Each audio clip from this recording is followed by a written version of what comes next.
Welcome to the Global Treasures Podcast. I'm Abigail Vacca. And I'm Keith Berthium. We're two travelers with a passion for exploring World Heritage Sites.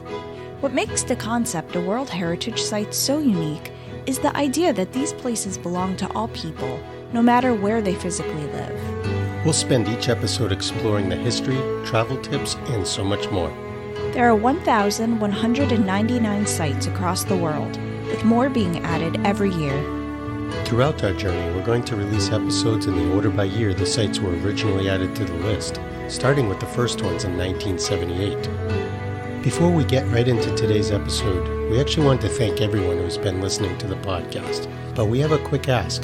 Please leave a review if you can and tell your friends about us. Reviews help us show up in search engines and allow more people to find this podcast, which in turn helps us to create more content. Word of mouth is also the most powerful tool to get new people to learn about these awesome sites. Absolutely. We so appreciate your support.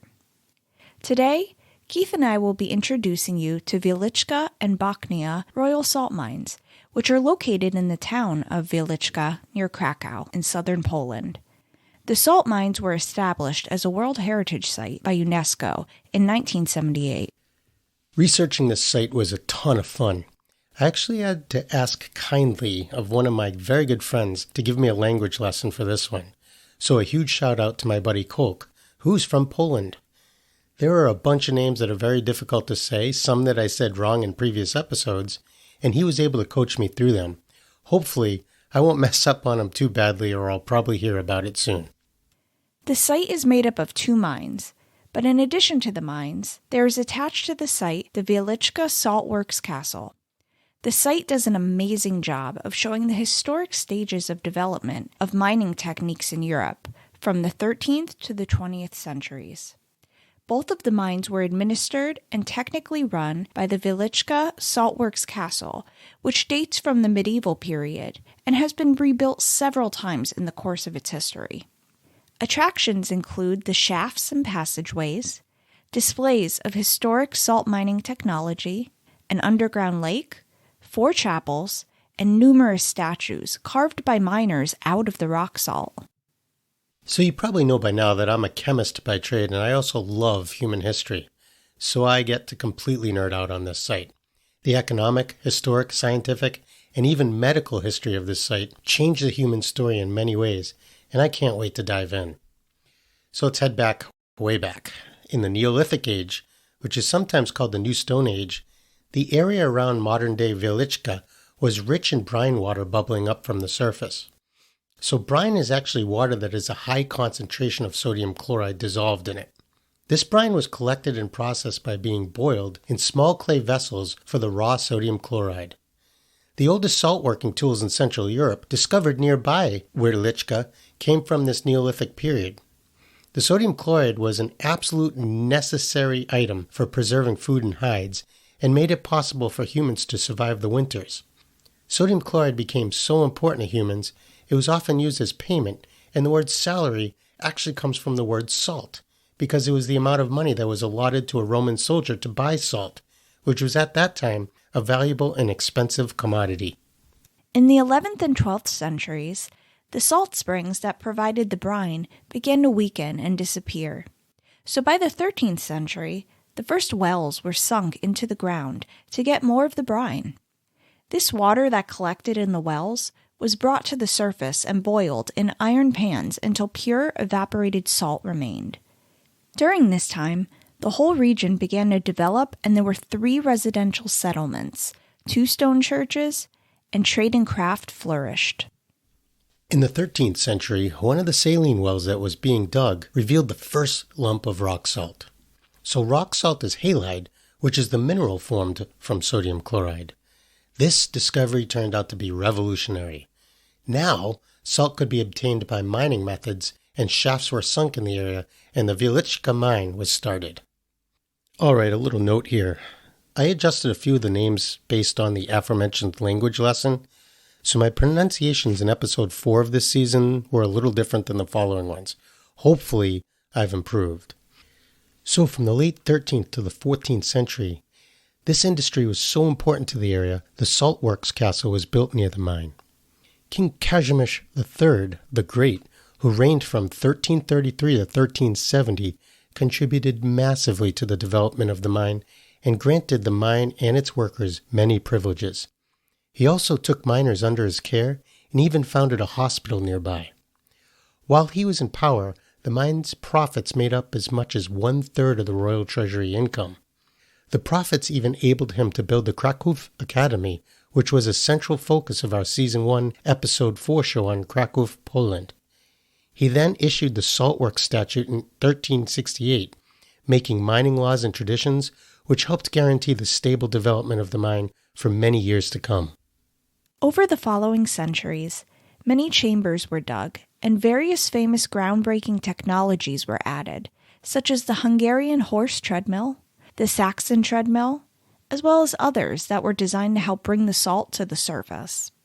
At the end of the Middle Ages, 300 to 350 people worked in Wieliczka, and the annual production of salt reached 7,000 to 8,000 tons, which is over 16 million pounds. It's difficult to overstate the importance of salt mining for the medieval Polish economy, and the mine wasn't even operating on maximum scale yet. Mining was still seasonal, only open during the months when no agricultural work was being carried out. Up until the end of the 15th century, there were only 4 mining shafts and 1 underground level of the mine. The next 3 centuries became a time of change. The first major change was that the mine began a year-round working schedule.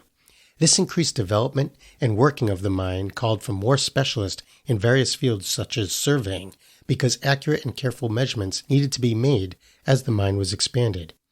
Mining was the catalyst that furthered many scientific fields across the world. The mine grew large enough that the first accurate maps of the mine were created by cartographers during this time. Martin German was the author of the first maps that have been preserved since the 1630s. Johann Gottfried Borlaug also created maps, but was better known for being one of the best managers of the company in its history.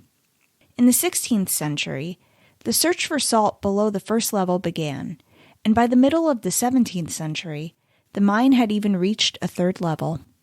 At this time, rock salt is not the only production in the Wieliczka area. At the surface, a large amount of salt was produced in the salt works, where brine was evaporated in special pan furnaces. Due to the huge amount of production, an actual shortage of firewood occurred, which led to the import of firewood. When even this turned out to be too expensive and cumbersome, the salt water was simply transported to very distant cities, such as Turin, to boil there. This lack of lumber also made it difficult for the miners' job as well. These miners could not get enough wood to build enough of the box cribs, which were the wooden structures that secured their mining operations. So because of this, salt evaporation was stopped in 1724, and only the mining methods were then used. During this time, travelers started to visit the mine. However, they had to obtain a royal permit to do so. Even with this restriction, though, the number of visitors grew steadily, and a brand new type of profit started to reveal itself. In 1772, as we mentioned in the Historic Kraków episode, the first 3 partitions of Poland took place, and the mine came under the rule of the Habsburg monarchy. Even though there was no Polish state at this time, the mine continued to develop. The new owners planned the development of the company and did not hold back on spending, especially on security. They made large leaps in the technical equipment used in mining. Extraction using gunpowder was started, a railway line was built underground, a steam hosting machine was built, and a power plant was even put into place. This was no accidental development. The mine was considered one of the most important companies in the entire Austrian Empire at the time. During this time, tourism became an important source of income for the company. Many investments were made in order to increase tourism, and various services were offered. In 1774, the mine started to have visitors sign guest books. These have been preserved to this day and are a valuable historical resource. Thanks to them, we have an accurate view of tourist growth over the past 3 centuries. By the end of the 18th century, the number of guests reached several dozen a month. From 1868, and for a significant time after, part of the tourist route could be viewed from a horse-drawn railway. The company created many eye-opening attractions for the guests, including Devil's Drop, which was the miners' descent into the mine using a rope. Also, boat rides on the saline lakes were organized. And during the tour, the path was illuminated with torches, and the mining orchestra played for visitors. There were even fireworks shows. By the beginning of the 20th century, the number of guests reached as high as several hundred per week. Visitors at this time were burghers, which were wealthy merchants and high-ranking officials, secular and clerical magnates, and members of aristocratic and royal families. Interestingly, another group of tourists were Poles coming from all three of the partitions. The mine became a symbol for the former glory of the Polish nation. Writings at the time said that a visit to the mine could fortify hearts. The visit was kind of a political statement and a patriotic act that showed Polish national values. After World War I, the mine became the property of the Polish state treasury and was taken in by the Polish administration. This was a big historic moment for Poland, and to show the change, the names of the shafts and excavations were symbolically changed back to Polish national references. Between World War I and World War II, salt production and trade were very profitable, and production of the mine reached 203,000 tons per year. This period brought stabilization and further development to the mine as a production plant, tourist destination, and therapeutic medical site. Almost 120,000 people visited the mine during this time. The visit was viewed as a novelty, and the mine had a variety of events going on at any given time, including rallies, conventions, anniversaries, and even weddings. Right before World War II, a system of leaching, where water was used to dissolve the rock salt, was developed. This time between was characterized by an increase in production regardless of the cost, and certainly without taking care to safely secure the work. During World War II, German occupiers planned to use the mine as an underground facility for war-related manufacturing. Several thousand Jews were transported from the forced labor camps in Plaszów and Wieliczka to the mine to work in the underground facility. The labor camps for the mine were established nearby in St. Kinga Park and had about 1,700 prisoners. Manufacturing never began because the Soviet offensive was nearing. Some of the machines and equipment were disassembled, including an electrical hoisting machine for the Regis shaft, and were transported to Liebenau in the Sudetes Mountains. Part of the equipment was returned after the war in 1945. The Jewish prisoners were transported to other factories in the Czech Republic and Austria. One of the interesting things that came out of the development of this mine was medical. Back in 1839, Dr. Felix Brockowski discovered that the presence of air in the mines that was saturated with dry salt particles caused healing effects on people with pulmonary and respiratory problems. He also made note that the workers in the mine looked a little bit younger because of healthy-looking skin, and they tended to also have fewer ailments. So, being a smart businessman, he opened the first health resort facility in the mine. In 1949, German Dr. K.H. Spanahel observed that people who were hiding in the mines and caves from bombs had respiratory health benefits. He actually proposed to measure these underground salt mine effects with modern scientific methods. In 1958, the official physician of the mine started regular treatments of patients in salt chambers, which initiated a new field of medicine, subterraneotherapy. In 1964, the first facility of its kind was created. The modern spa that operates today takes up 2 chambers on the 3rd level of the mine. Stays can be as long as 2 weeks. The resort has options such as Day for Health or Healthy Sleep, where you spend 6 hours a day at the salt lake and being active. These activities are designed to get you to breathe deeper, which is thought to increase the speed of healing processes from respiratory illnesses such as asthma, allergies, bronchitis, pneumonia, as well as chronic inflammation of the sinuses, throat, larynx, and nose. The spa has 232 beds, a restaurant, recreational facilities, including a playground, sports field, and even a conference room. Salt production increased steadily and reached its maximum level in the 1970s. Tourism became more and more important, and this was not lost on the managers, as the importance of the site as a cultural icon was growing. People realized that preserving the mine for future generations would be an even more important task than producing salt. The mine eventually reached 9 levels with a maximum depth of 1,073 feet. The direct mining of rock salt was completely discontinued in favor of industrial production of evaporating salt using the wet mining method. In 1978, the mine was added to the first group of World Heritage Sites. In more modern history, in 1995, Preisner's Music, a compilation of film music by Polish composer Zbigniew Preisner, was recorded by Symphonia Varsovia in the Wieliczka Mine's chapel. The chapel is widely considered to have some of the best acoustics in all of Europe. In 2013, the UNESCO site was expanded to include Zupe Castle. Notable visitors throughout history have included Nicholas Copernicus, who was the famous astronomer who was the first visitor we know by name. He visited in 1493. In remembrance of this event, a monument salt figure of the astronomer was set up in a chamber named after him. It can be seen along the tourist route, which we'll talk about later. Later visitors include Frederick Chopin, Dmitry Mendeleev, who's one of my heroes, as he's considered the founder of the modern periodic table, Pope John Paul II, and former U.S. President Bill Clinton, as well as many others. The mine has even appeared on multiple editions of the reality TV show, The Amazing Race.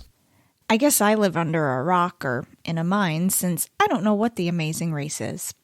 Anyways, the 2 mines in this complex have produced table salt continuously until 1996 as one of the world's oldest salt mines. Falling salt prices and mine flooding forced the discontinuation of commercial mining. The halt of production doesn't mean that the miners no longer work at the mine, though.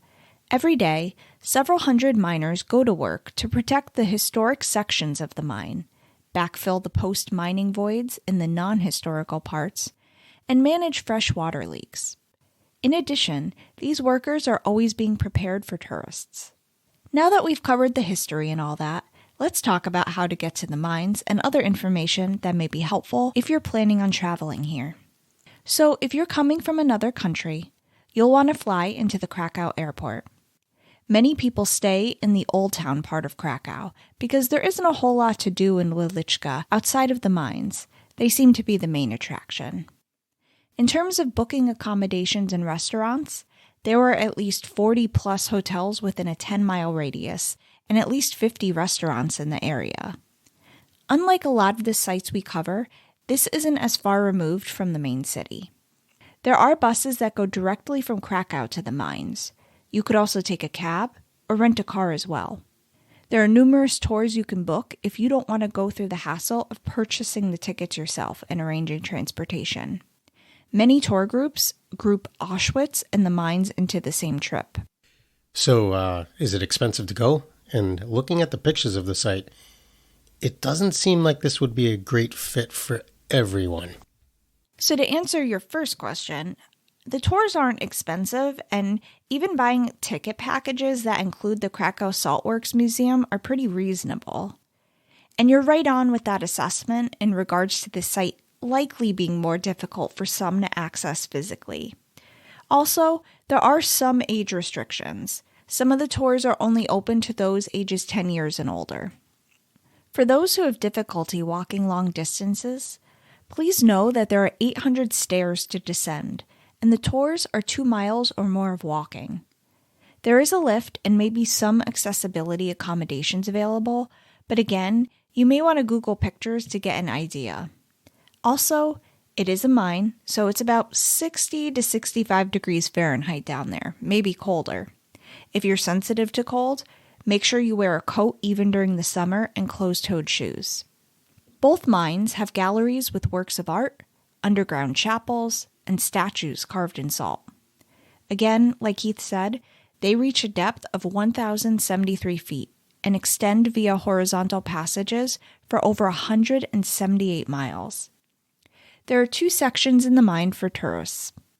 There is the tourist route, which takes about 1.5 hours, covers the first 3 levels of the mine, and is 1.4 miles long. And still, it's only 2% of the mine's passage's total length. This will include views of the statues carved from rock salt at various times. It's famous for St. Kinga Chapel, which is used for private functions, including weddings. Brine Lakes is another popular area, which has a sound and light show with the music of Frederick Chopin, and there's even a coffee shop 450 feet deep in the mine. So that's Route 1, and then there's the museum route, which is famous for its unique collection of horse mills, exhibition of salt crystals, and monumental chambers. This is on the third level of the mine and takes about 50 minutes to go through. It's a little under a mile. I'm assuming all of the tours are in Polish. Are there any other languages available? Good question. Obviously, the primary language spoken is Polish because this is Poland, but they offer guided tours in English, Spanish, German, and numerous other languages.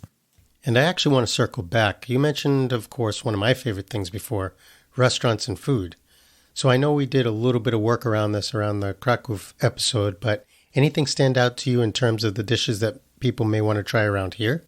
Well, potato pancakes, of course. They're usually served with a variety of toppings, the most popular being sour cream. Another dish is miodownik, which I've had before.